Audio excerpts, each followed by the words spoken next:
Okay.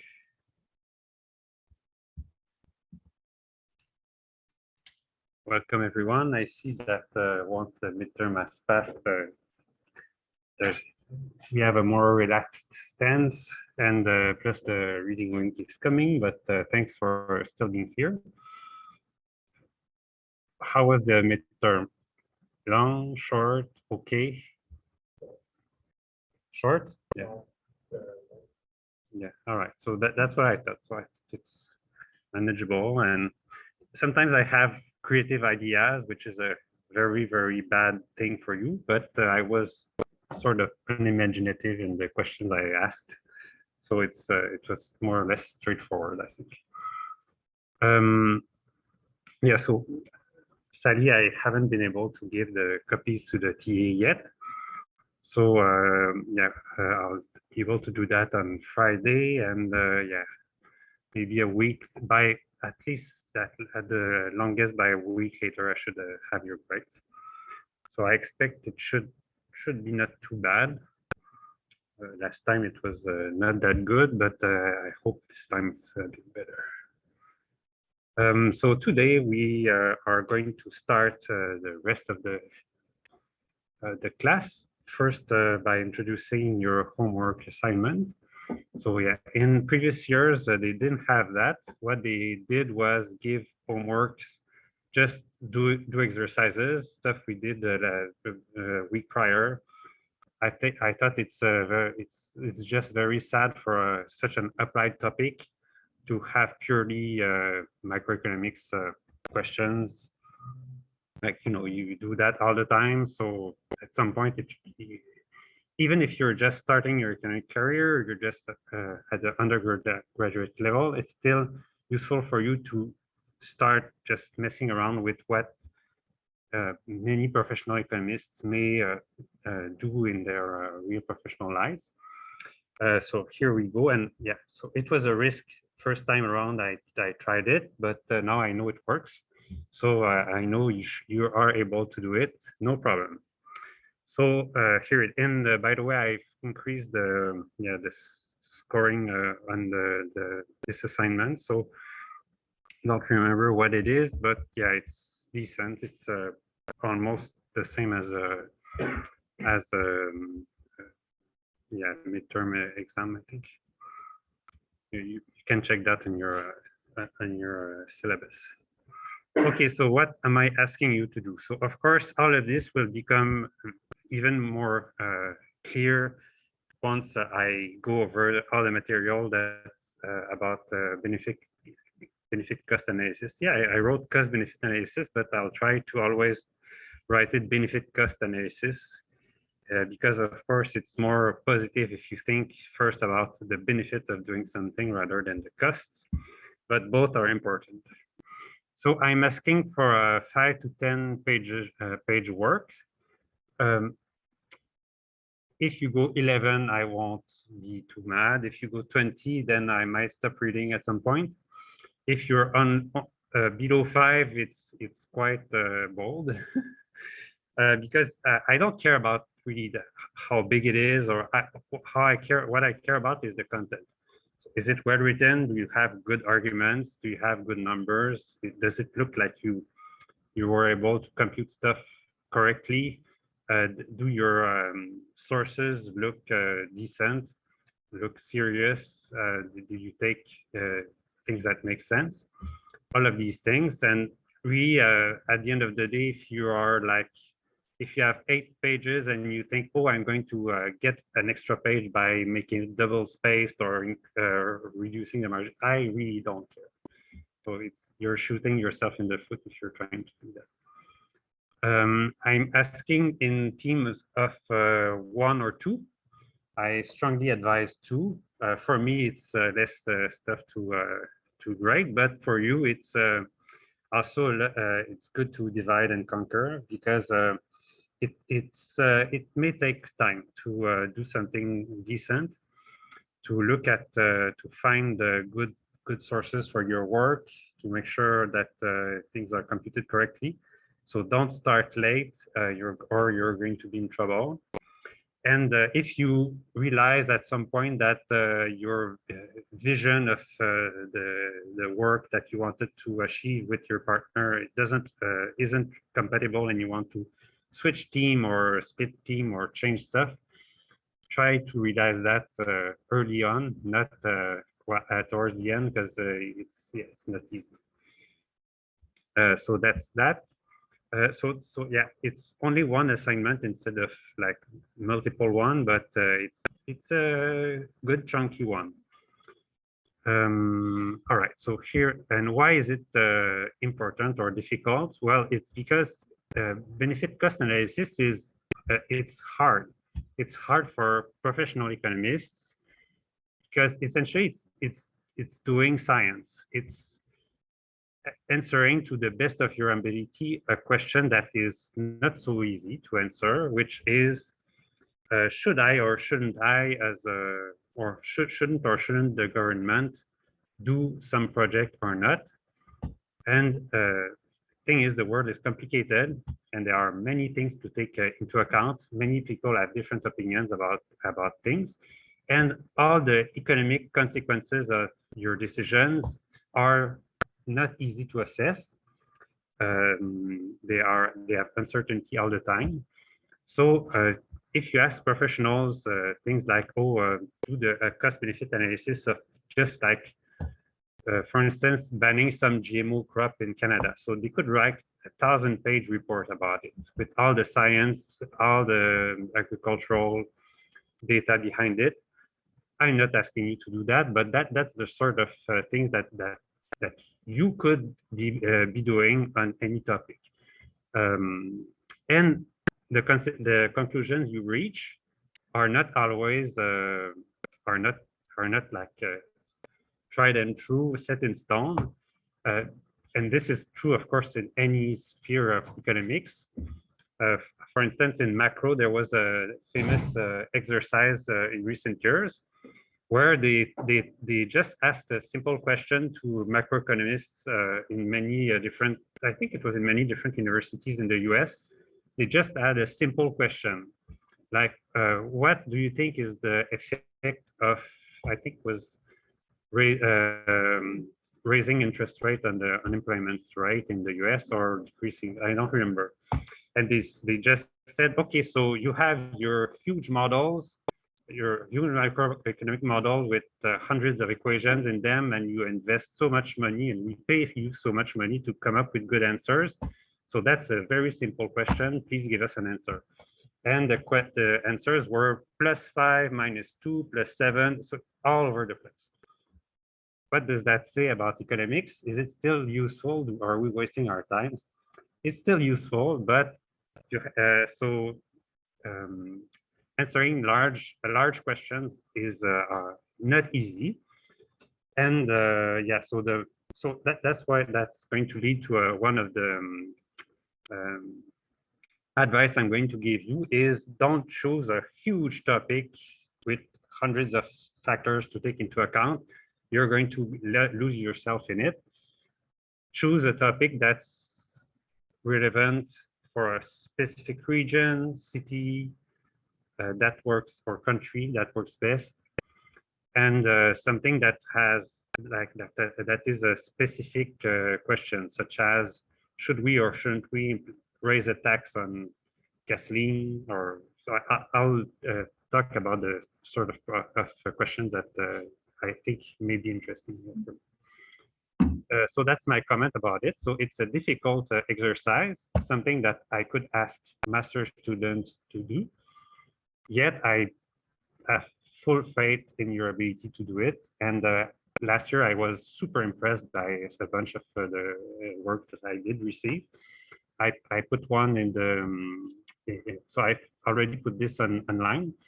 And I've put one of the work that was done last year. You can read it. It's like, this is, if you can do just equal, you have like 90%, 95%. So everything was in there. I was so pleased, and now I sort of I even use the sources on the that the person used just to enrich this class because it was just very, very pertinent. So that gives you the sort of thing that I would like you to write. Now, in all actuality, you're going to just do your best. Some are going to do better than others. I'm being, I think, fair in assessing that yes, some topics you may think are promising and then turned out to be more difficult. So I take that into account, but yeah, I try to assess as best I can the amount of effort that was put by students. Okay, so that's why I'm saying your task is to to do an honest effort at sketching the important aspects involved in the question that you're going to be asking. And also one point is that benefit cost analysis are by no means specific to the environmental economic discipline. They are useful for many disciplines in economics, in public economics, and public policy. So what you're going to learn here, even if you don't continue in environmental economic, may very well be useful for you. If you go into anything that has to do with public health or public policy, or yeah, it's all that at the end of the day, that's a big chunk of what you're going to be asked to do. Okay, so what is benefit cost analysis in a nutshell? Well, it's the same thing that, so I talked a bit about it before, but at the beginning of the class, and I'm going to talk a little at length later on, but in a nutshell, what is it? It's the sort of thing that you would always have to do in the public sector if you decide to start a project and at some point you get some plan and you think, oh, this is what I want to do, and I think I'm going to make money with that. Well, how do you think that? Well, at some point you have to say, oh, okay, I think these are the costs to producing what I want to produce, and this is how much I plan on selling it. That's the price. That's how many people are going to buy it. And so if I subtract then the benefits minus the cost, then I should get some positive number. So it makes sense to do it. Yeah.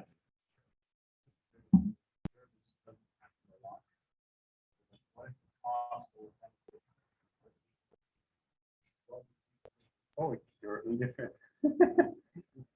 Yeah, so you're so that's a concept we're perfectly comfortable with. In economics, we have indifference curves. So it means, oh, I'm indifferent between choosing this or that. So if you do it, then you get 0. If you don't do it, you get 0. That said, so I'm guessing that if you do that, if you do the exercise, at the end of the day, what you have is a list of actual accounting costs, accounting benefits, but in the back of your mind, so in the back of everybody's mind, how do we decide in life? Do we just decide purely on accounting basis or not? No, everybody thinks about opportunity cost all the time. And opportunity cost is not just you have to pay for the make profit, but also everything that's not on your sheet. Like, oh, well, maybe I'm going to work overtime and not be paid. Maybe I have to spend on my time in my free time thinking about it. Maybe I had to use my own car to go somewhere. So at the end of the day, if it's 0, then you're sort of thinking, yeah, it's 0, but I know that there's a bunch of things I didn't take into account in this thing, so maybe I shouldn't do it. So you do it if you really think you're going to make the yeah.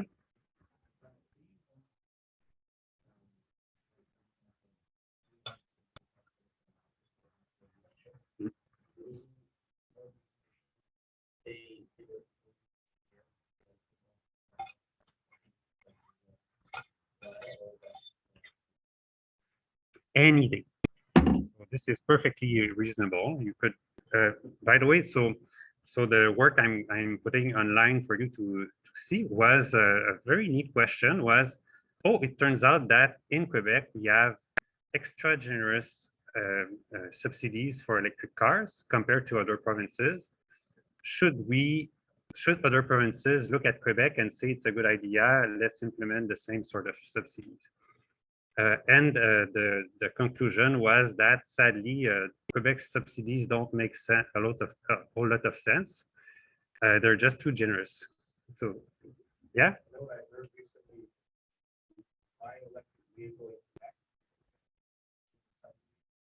I heard Ontario stopped their subsidy for low cost or pocket the subsidy or do something. Yeah. So, okay. So this is clearly some loophole in the legislation that should be addressed. I think once, I don't know. Yeah.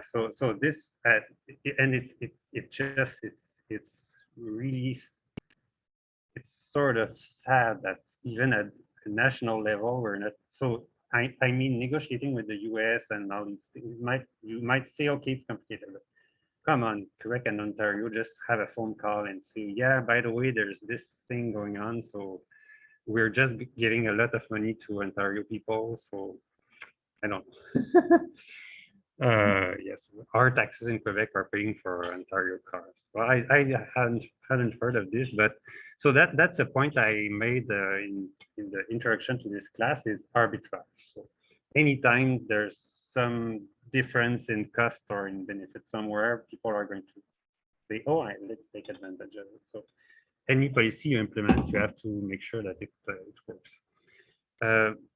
That said, if the purpose of Quebec is being nice for the planet and reducing CO2 long term so that the future generations, and we think that it makes sense for electric car to be really cheap, and that we really honestly think that Ontario cars are too expensive.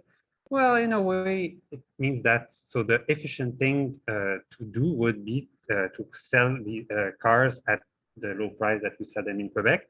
It's just unfair that Quebec citizens get to pay more, and the Ontario citizens just get to pocket the difference. But in a way, if we say that we pretend that the efficient thing to do economically is to sell them at a low price, like in Quebec, then that can be an argument. Yeah, but again, what he was showing is if you consider the price of or the cost of a ton of CO2 emitted is, I think he used the number like $30, which is on the high side if you consider past numbers, but still, so it's lower than what the Biden administration has just set, which is $51 US. Still, the difference in the lifetime of the car, of the electric car, if you consider how much you had to invest in producing it and how long you can drive it, compared to just a small, efficient gas car, it doesn't justify it. So it just doesn't justify the price difference. Yeah, so and it use very good numbers, and it's very hard to go against these conclusions. Anyway, so yeah, so back into the original question is, can you ask a question? You can ask any question you like. Any one other work was, there was this policy in, I think it was in Germany, about Christmas trees. And what they were saying is, yeah, so people grow not Christmas trees, but I forget the word. Sapin. What's sapin in English? Pine trees. Yeah. Okay. So people grow pine trees. So it takes space in the winter, and it costs to make sure that they don't die and stuff. So they figure, oh, let's put them in pots and lend them to people, and people pay a certain amount of money, and they just keep the Christmas tree on their lawn. and they decorate it as they like, and then they give it back in the summer. And they just tell them, oh, by the way, this is how you make sure it doesn't die. And so people are happy. They have a nice tree during the winter. And then once the tree is large enough, they just go plant it in the forest. And so they were saying, yeah, it looks like it's a very neat policy in Germany. Let's try and implement it in Quebec. Or let's ask ourselves, would it make sense to implement it in Quebec? So it can be many different things. And of course, I want you to pick a topic that you like, because it makes it's more fun to work on something that interests you. All right, so yeah, so basically, so back to what the analogy. So what benefit cost analysis is asking yourself, should you or shouldn't you do a project if it's in the private sector? The only question is, am I going to make money with that or not? And you have to make a good case that you are if you want to get a loan from the bank. Otherwise, the bank is going to say, well, I don't trust that you're going to repay me, and I think I'm going to lose money by lending it to you. So I shouldn't do that. Well, it turns out that we should do the same thing in the public sector. And in an ideal world, all the elected officials, what they should do wouldn't be, oh, I want to win an election. Let me pick some issue that looks trendy and original, and then make my campaign on this, and then win, and then apply it, and not decide whether it makes sense or not to do it. So I'm thinking about the third link in Quebec City, or the Liberal Party. Now they want to go full. Was it hydrogen? I think that what they wanted to do, and so they're all nice ideas, but so did you just check whether does it make sense from an environmental perspective? You see that's what you want to do. You want to improve the environment by doing this. Well, do a benefit cost analysis. Yeah.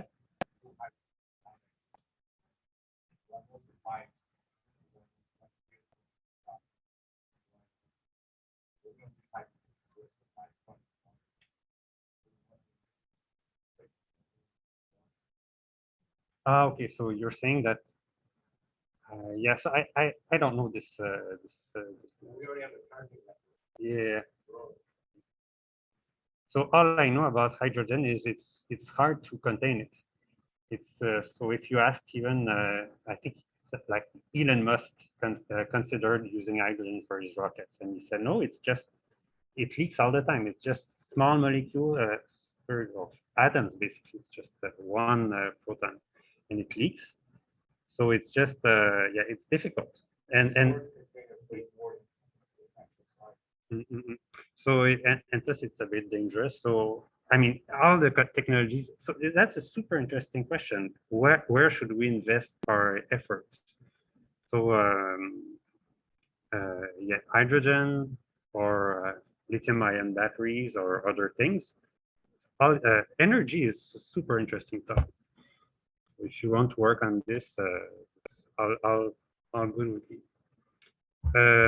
Yeah, so basically what we would expect deciders to do is to take the same care as some entrepreneurs do when they start business, and ask themselves, will the public benefit or not from this policy? Is the country as a whole going to be better off or worse off?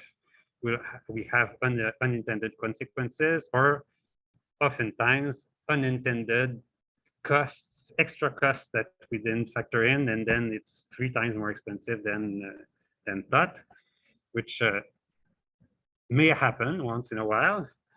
Yeah, so all these things. So your job is to try and do your best as professional to just assess whether it makes sense or not. And by the way, so you own stock in electric cars, but if you work on this, then you must be as neutral as you can. It's what you do is you say, this is the benefit, this is the cost, one minus the other, that's my answer. If you don't like your answer, too bad, that's your answer. Now what you can do is discuss oh, well, this hypothesis I did there was sort of strong, so maybe it's too much cost or too much benefit, and maybe the answer could or couldn't change.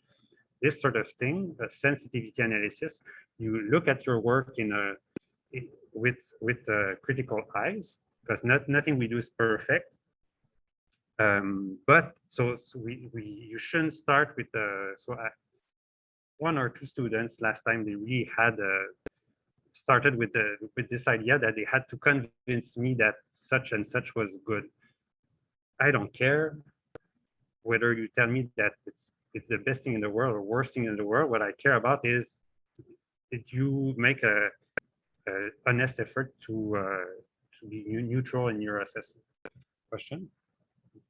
I think yeah. I'm interested in more. Yeah, exactly. Yeah, and so one extra thing I might add on this is, what's more convincing? If I go to if the government asks me, oh, what do you think about electric cars? And I go there and I have a Tesla cap, and I say, that's awesome. Everybody should get one. Or you say, well, I was super against, but then I checked all the scientific sources and I changed my mind. Well, number two is much, much more convincing, because what you're saying is, I made I had a bias the other way, but I just wrote a good assessment and computed everything, and I had to admit I was wrong. So that's way more convincing than the other one. So yeah, if you can convince people that you're fair and balanced, you're really fair and balanced in your analysis, that's much better. Yes.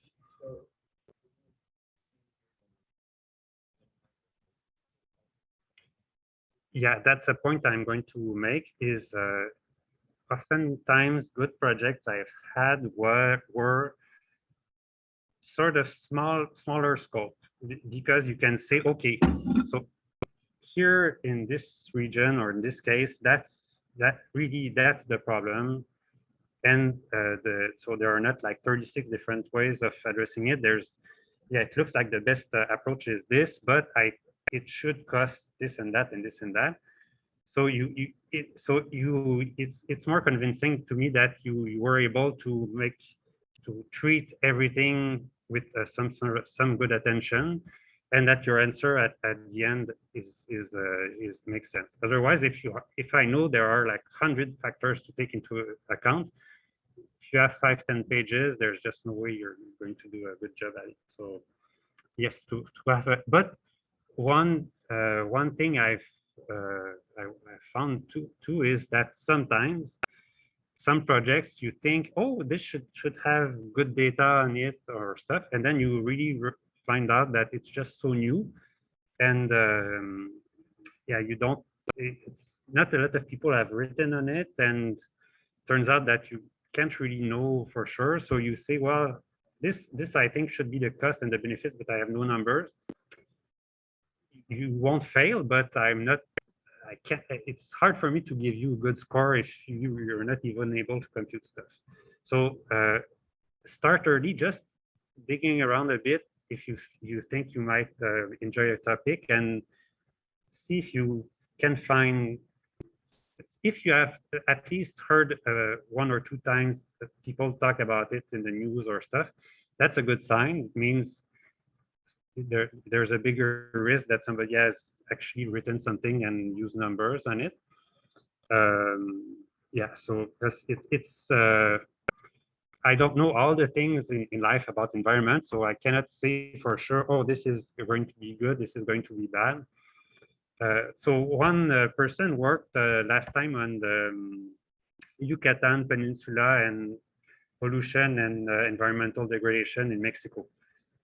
Super interesting topic, but so it's not an economy that's as advanced as Canada, so they don't have all that much data on tourism and the benefits of the forest. So the effort was very good, but it's it's just not as good as something where at least you have better data. So for instance, if you work on something that has to do with greenhouse gases, well, at least it's just such something that was written. So you can say, oh, this is my small project. It's going to have this impact in terms of greenhouse gases. Well, I know I have like already hundreds of estimates of what the cost of a ton of greenhouse gas is. So I can use that, and then I can at least compute my do my cost benefit analysis. So I'm not saying you have to pick this, but it's a good yes. What kind of mining company? One region they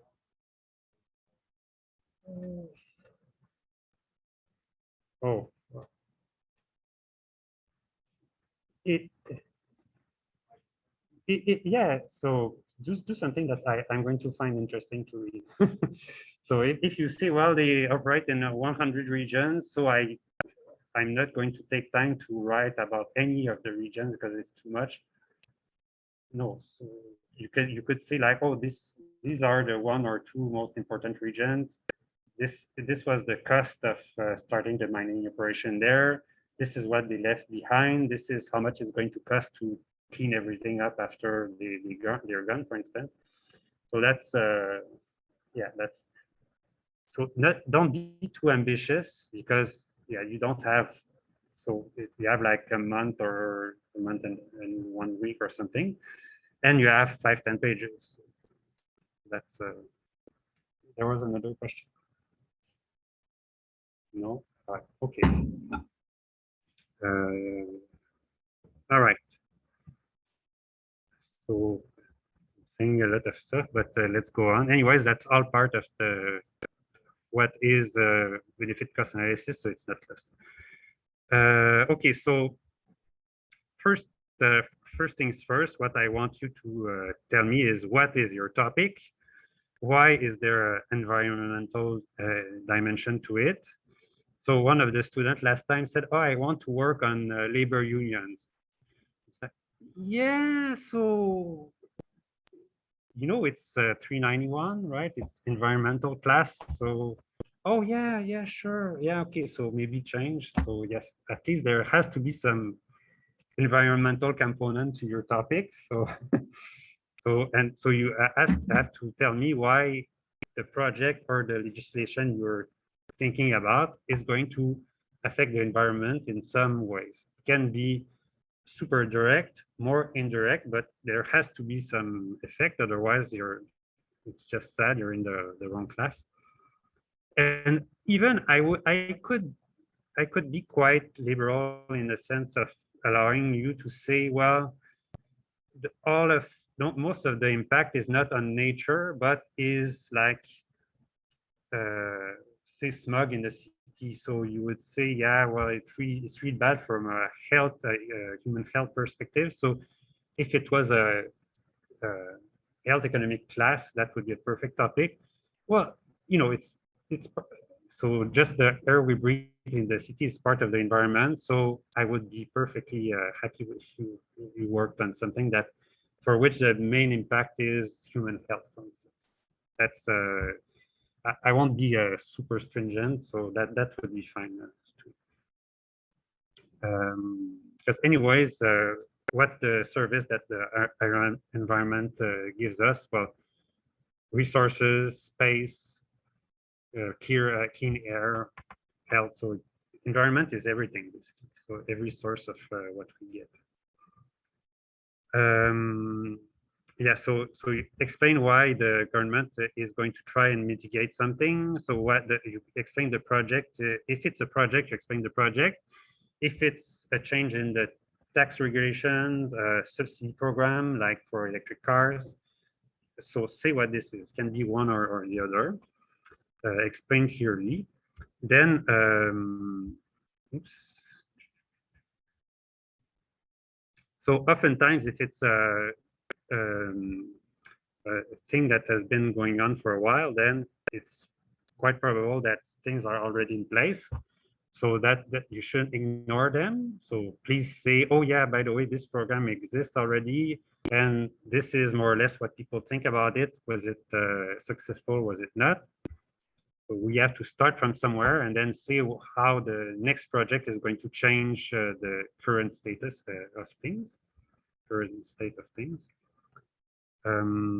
Then list all the potential positive and negative economic impacts. So this can be both on the environment, of course, but also just on the economy and economic activity. So if you're saying I'm going to build a bridge connecting Quebec City to the South Shore, then it's going to have probably positive impacts on Quebec City's economy. Probably, I'm not saying it's going to have it, but yeah, that's definitely something that you have to take into account. But then if you're saying, oh, that's the only thing that interests me, I'm going to ignore the impact on CO2 emissions, for instance, then sadly, that's outside the scope of the class. So yeah, there has to be some, environmental aspect to it. And also, even so, why I put the last the work that I put on the website is that what was even discussed is the fact that generally people who buy electric cars are not poor people. So there are people that have enough budget to buy an electric car. So my sister just bought one like last week, and it cost lots of money. So it was not the most luxurious one, but it's a pricey good. So then what we're doing is collectively we are using our taxes to pay for expensive objects for people who can afford them. So you have to think about the fact that this has also a redistributive impact. If you're saying something like, oh, it's going to, so if we're thinking about greenhouse gases, then you may think, yes, so that was a question in the exam, by the way, I think, yeah. So if we fight climate change, then who is it going to benefit more or less? So probably countries in the north are going to be less affected than countries in Africa. Poorer countries are going to be more affected by climate change than rich countries. So you might have consideration about this. It's not the main as important as purely efficiency concerns that you have here, but you need, yes.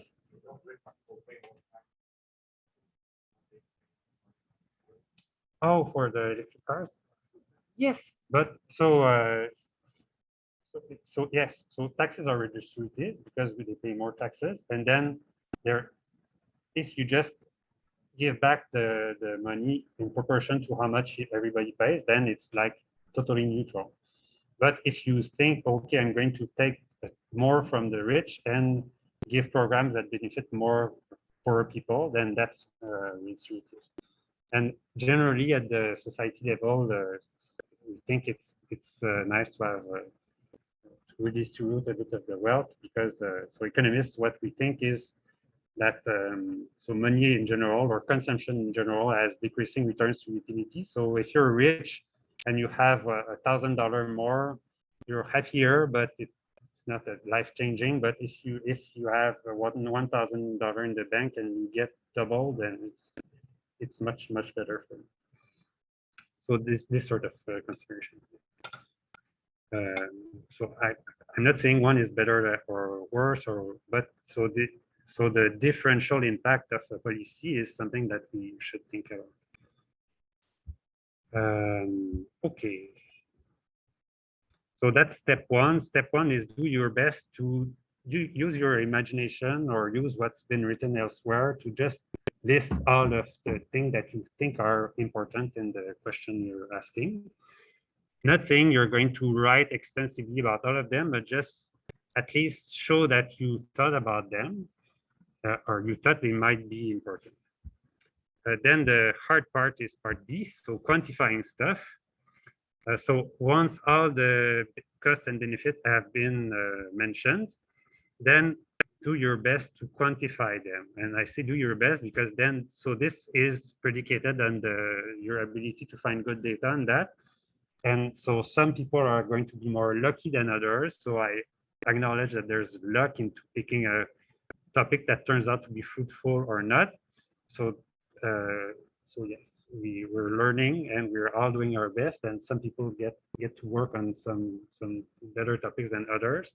So if your topic is super bad, I'm not going to necessarily fail you if I still see that you made the best effort, but it's not going to give you 95%. So that's my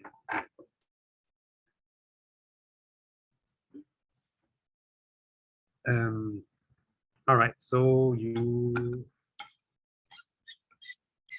oh yeah, so then what you do is you choose a list of so based on two criteria. First of all, what you think are more important. So if you think, yeah, but maybe if I build this factory over there, some ants are going to be trampled on by the workers. Yeah, it's probably going to happen, but is it the most important thing really? Should you like spend space on your 5 to 10 pages talking about this in detail? No.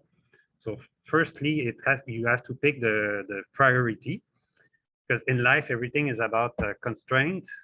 So we would like to talk about everything, but everything is constrained. So you pick what's most judicious, and also you pick what you are more likely to have good data on. So sadly, some things are just very abstract and difficult to quantify. So yeah, for this, I have the joke. Uh, the the person who's looking for their car keys under the lamppost at night, and then some other person passes and says, "Oh, so what are you looking for?" "Oh, I lost my car keys." "Where?" "Well, back there near my car." "So what are you doing there?" "Well, there's light here."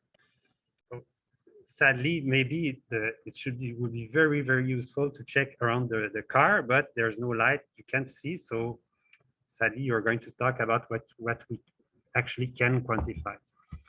So when you think something is very important, but we have no data on it, just say, I think it's important. I think we should look at gathering data on that, or having surveys or whatever other means, or I think I could be able to find data from this or that place, but I could not for some reason.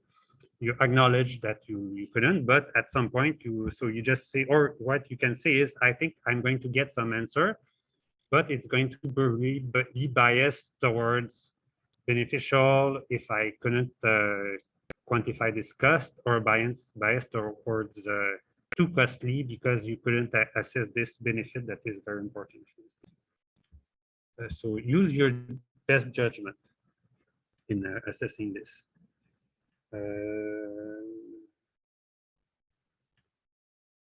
Yeah, so you neglect things that are either too small or too difficult to measure.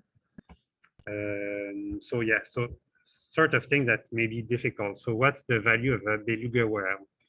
So it makes us warm inside to know that we have beluga whales in the St. Lawrence River.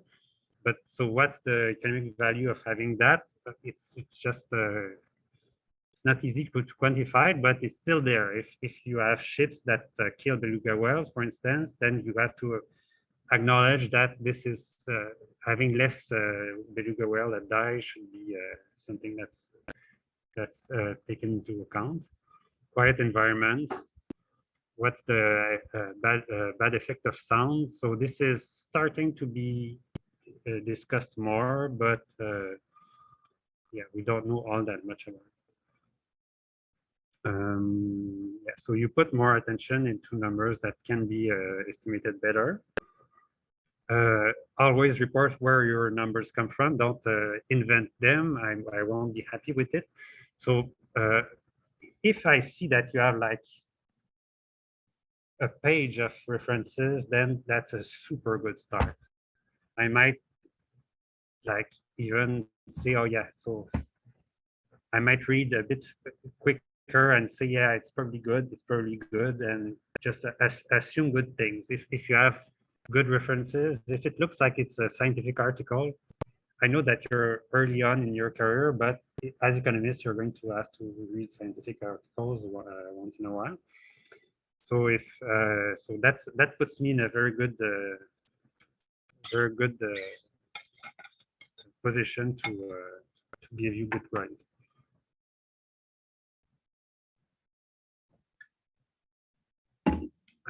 So yeah, if you can't find good numbers, then be fair in saying, to the best of your knowledge as economists, do you think what you found is, so if you found nothing, do you think they should be important or not? And if you find numbers uh, that look like they are too small or too big, so you can say, yeah, I have these numbers, that's the best thing I could do, but in all fairness, I don't trust entirely for that and that reason. If you find numbers on Greenpeace website, for instance, by all means use them, but say, by the way, they come from Greenpeace, so there are upper bound for saying that it's for convincing you that the project is good from an environmental perspective. Then it's good. You have an upper bound. It's better than no number at all. But it's good for me to know that it was Greenpeace, so I have to know where they come from.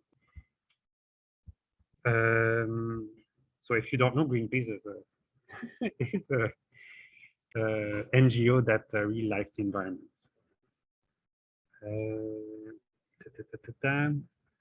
If they are imprecise, but you have some idea of how they are imprecise, so that's something that they do in science a lot of times.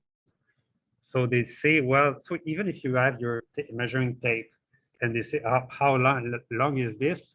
Well, I don't know if it's like 10 centimeters and 3 millimeters, but it's between, I can see with my bare eyes that it's between 10.5 and 10.6. So then those are bounds. So in the same way, you could say something like, yeah, if I take the most, so greenhouse gases, for instance, if I take a big estimate and I say that the economic impact of a ton of CO2 emitted is $100, then we should do the project. And if I take $1, then we shouldn't. So that's a 2 orders of magnitude difference. So maybe you can take shorter bounds, but so this is good. If you can say something like, yeah, I took the worst case scenario for my project and it's still beneficial, then by all means it's super convincing. So back in the case of the project that I took from last year, so the conclusion was, well, it doesn't make a whole lot of sense for Quebec. So now, should we implement the same subsidies in the other provinces or like Alberta? Well, Quebec has like the greenest energy in Canada, electricity. So if you can't make the case that the money you give is sufficient, is sufficiently efficient in Quebec, then it's sort of an upper bound for the benefit that the same subsidy could have elsewhere in Canada. So I can't argue with that. That's just, so you don't have the data on the energy generation in Alberta, but I can pretty much know that it's less green than Quebec. So then I'm good. I'm convinced. So if you say stuff like that, then like, oh, this is my upper bound, this is my lower bound, then it helps us a lot to judge. So of course it takes more time because then you can have a upper bound, lower bound on many things. So that's right. If you have time and it's something that super interests you, then go for it. Add as many bounds and numbers as you like. So, but that's advanced. That's if you have very good data and you have time, then you can do it. Now, something too is most projects are not instantaneous. So sometimes you're going to pay in the present and hopefully have benefits in the future. So if that's the case, then you have to say, yeah, maybe it's very good in the future, but if it's very far, like 100 years later, then have to take into account the fact that it's far in the future and maybe we don't care all that much about that. So discount rate that economists may use is somewhere around 1% to 5% a year, depending. If you apply a 5% discount rate for the future per year, then whatever happens in your 2100 doesn't matter at all. It's 5%.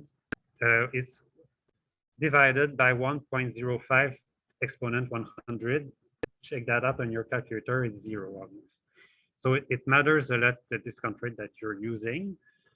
So don't use something too outrageous. So use like 3%, 4%. That's good. And say for instance, yeah, I just read this other paper. The person uses 4%. I think it's reasonable. So okay. Yeah. Oh yeah. So that's a point too about the fact that it has to be a environmental question. What I mean by this is some people were working on say the cost of changing a bridge, for instance, and since it was a very new project, then at least there was a super good assessment, cost benefit assessment of building the bridge. Like, okay, it's the asphalt is going to cost 100 million. The pillars are going to cost that amount, and so I really don't care. So yeah, I know it's part of it. How much the project costs as a whole.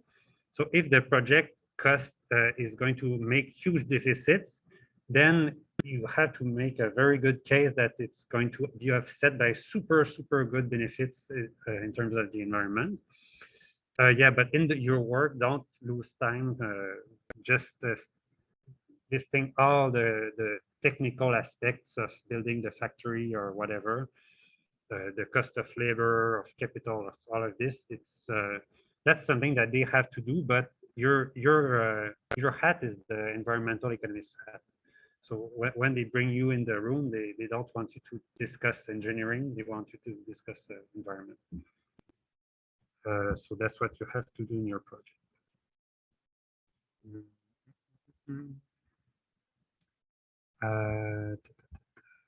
Yeah, so talk about welfare too.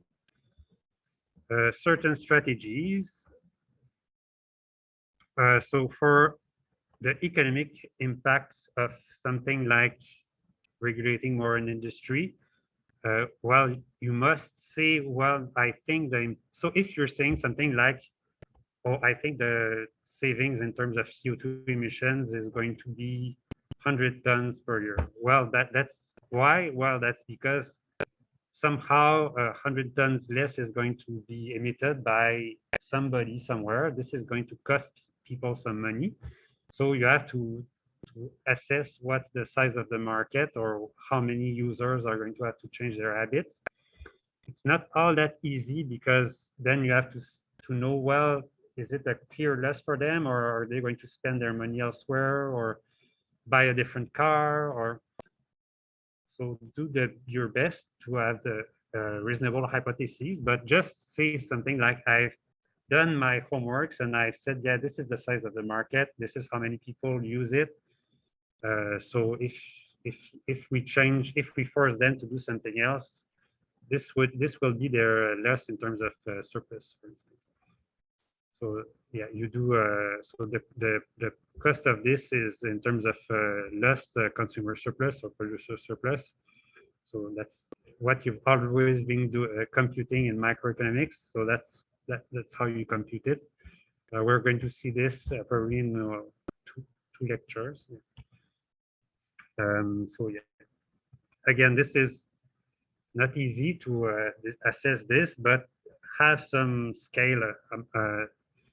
So if you don't talk about it and you ignore it, well, I'm going to say, yeah, you should have. So I'm not going to be happy.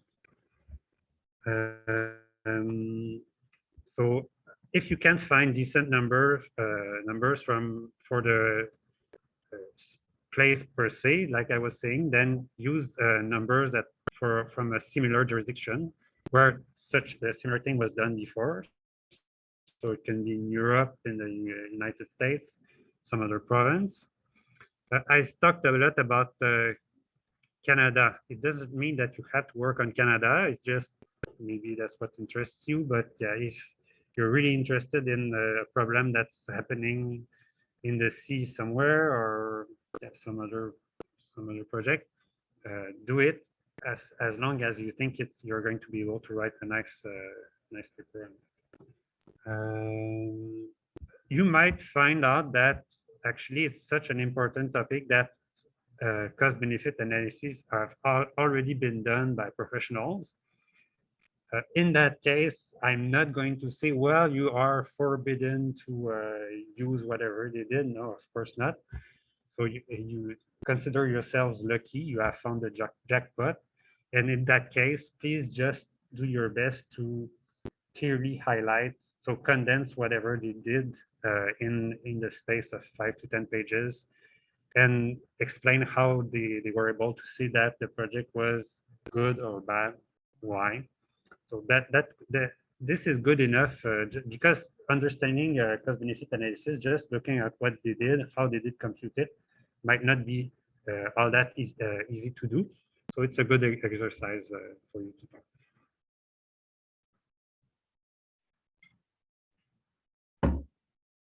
And then judgment.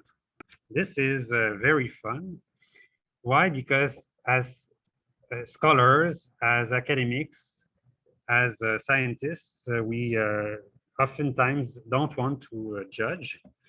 We, in the conclusions of scientific articles, you're going to read something like, yes, our results suggest that it may be possible to have a framework to analyze the positive aspect of doing this, blah, blah, blah. And it's all caveats. And so that's what makes benefit cost analysis difficult in some ways, that at the end of the day, you have to say yes or no. You have to commit yourself to, it's like if you're asked, please predict what the unemployment rate is going to be in 2 quarters. Well, maybe your prediction is going to be good, maybe it's bad, but you did commit yourself, so that's the same. Here you have to see whether you think it's the answer is yes or it's no. And how you do that? Well, you use the numbers that you did come up with. So you say, well, I did subtract the benefit, the cost from the benefit, and it turns out that costs are higher or benefits are higher. But then you may say whether you like your answer or not, whether you think, oh, it's too high or too low because of this assumption I made, because of this source of data. So you can perfectly be critical about it, but at least we have some basis to start discussing. We have some numbers. Otherwise, we're just talking in the sky and you can see whatever. So if you have a number, then it's good. Yeah, so sort of you can say something like what do you think was the most important aspect for tipping the decision positively or negatively, for instance. So this I can give an example myself. I did one. So once maybe you probably don't remember, but at some point everywhere it was perfectly fine to smoke in public. And then we decided that it was not fine anymore. So, and one of the last places to allow smoking was in bars. And then, so the work was, so have a cost benefit and assessment of this. So if we ban smoking in bars, is it going to be good or bad? Who knows? Maybe there are many things that you have to take into account, but I did my best. And at the end of the day, if you really take into account the fact that X number of people are going to get cancer, and the cost of treating these lung cancers at the end of their life is that amount for the healthcare system in Quebec, then it's just, you have all these benefits and costs, and you have this huge cost there. So it's just, well, I can try and piling up other costs, but at the end of the day, this is going to be overwhelming. So we're not looking for a perfect number. That's the absolute truth, but some sort of proportion there. So the question you had is, oh, what if it's zero? Well, if you tell me it's zero, I'm never going to trust you it's zero. I'm going to say it's too small to assess. Could be up, it could be down. It's like surveys when they say, oh, Trudeau is at neck and neck with O'Toole. Well, they don't say neck and neck, or they say it's too close to call. So at some point there's uncertainty every time. So maybe you find that it's too close to call, and in that case, fine, let's work more on it or whatever. But it's a result like any other.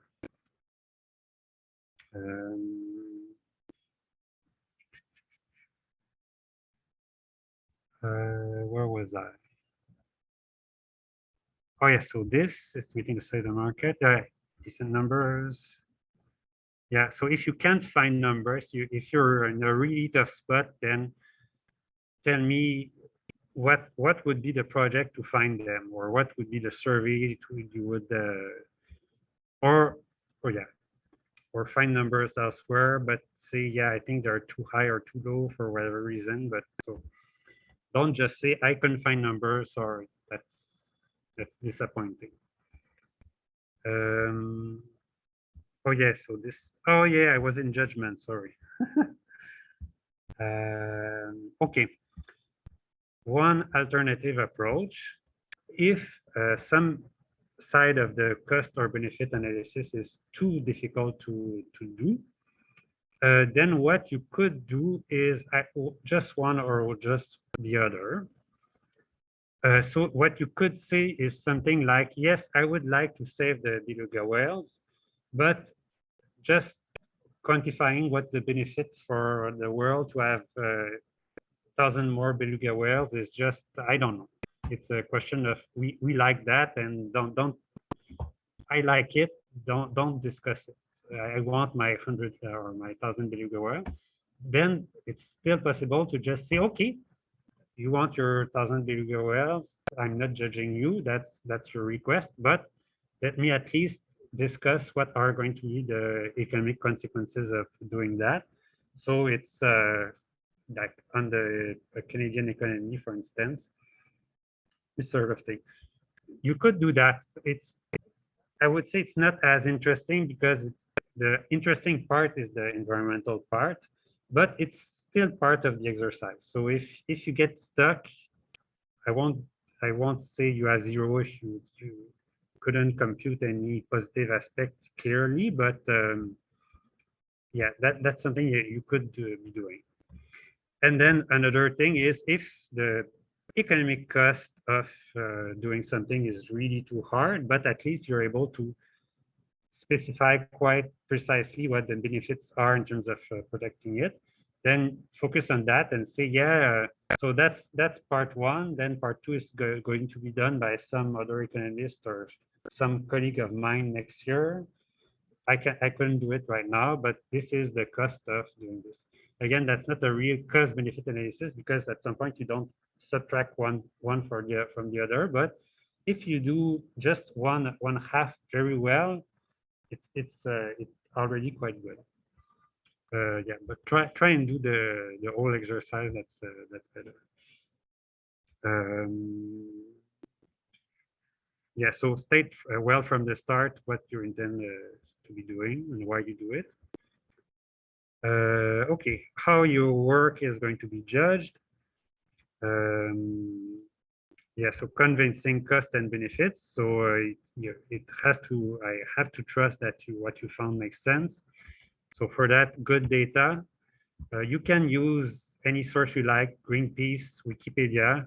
I don't care, so it can be pretty good, as long as you clearly say, I found that on Greenpeace, on Wikipedia.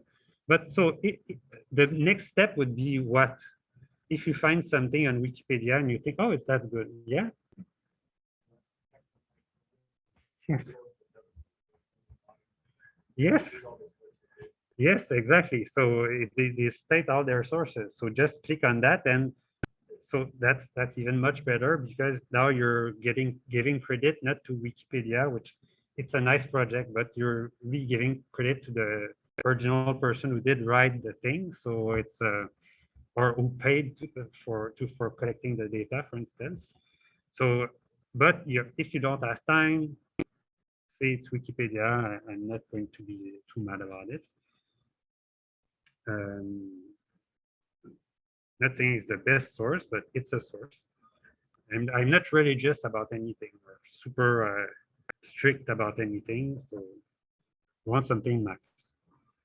Writing quality and presentation. So by which I mean, please, when you give sources, be clear. So write it so that you mean to make my life easier to find it. So if you just say, yeah, it's written by that John Taylor, well, who's that? You know, there are many John Taylors in the world. So if, see how I can find it, see if it's an article, where was the journal, what's the title, this kind of things.